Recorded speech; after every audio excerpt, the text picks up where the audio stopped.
Okay, so I just read about this whole Claude for financial services setup. It's like a toolkit for investment banking and wealth management. Right? It's fascinating how they've bundled everything into either a plugin or a managed agent. That flexibility is a game changer. Totally, but it raises a question.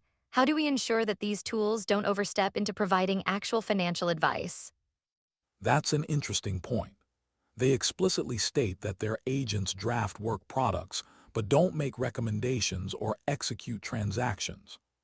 But doesn't that assume the users will always interpret the outputs correctly? I mean, not everyone is a financial expert.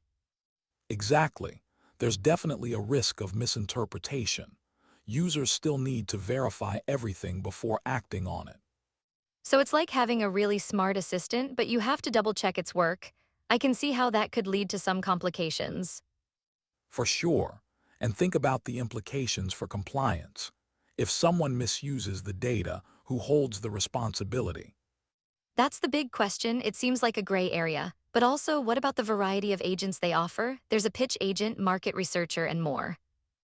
Each agent is tailored for specific workflows. That specialization could really increase efficiency in financial tasks.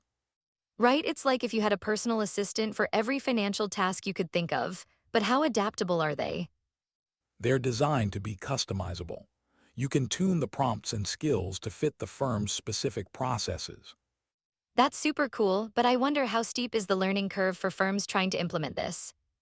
From what I gather, it might take some time to get comfortable. There's definitely technical setup involved. And the fact that it involves multiple data connectors adds another layer of complexity. How do firms ensure data integrity? Good point. They need to ensure that the connectors they use are reliable and that data is kept secure throughout the process.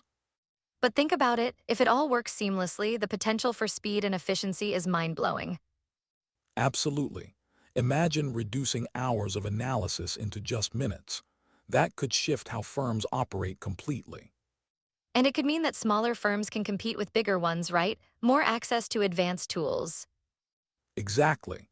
It democratizes the playing field. But we should also consider the ethical implications of automation in finance. Good call, automation can lead to job displacement. I mean, how do you balance efficiency with employment? That's a tough balancing act. It might create new roles focused on oversight and review, though. I hadn't thought about that. It's like evolving the job market rather than outright replacement. That's hopeful. For sure. And with these agents handling routine tasks, humans can focus on more strategic decision-making. Okay, so if we put all this together, it seems like a double-edged sword. Lots of benefits, but plenty of caveats too. Exactly.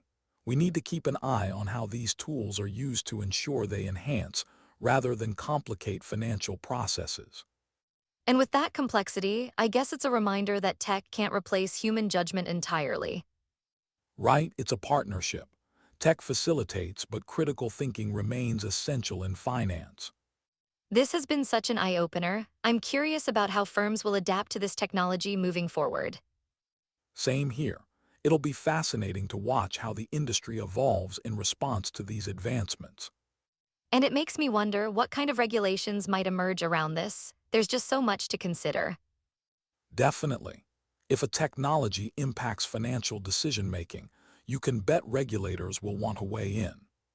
I can see future discussions involving both tech advancements and regulatory frameworks. It's all intertwined. Exactly.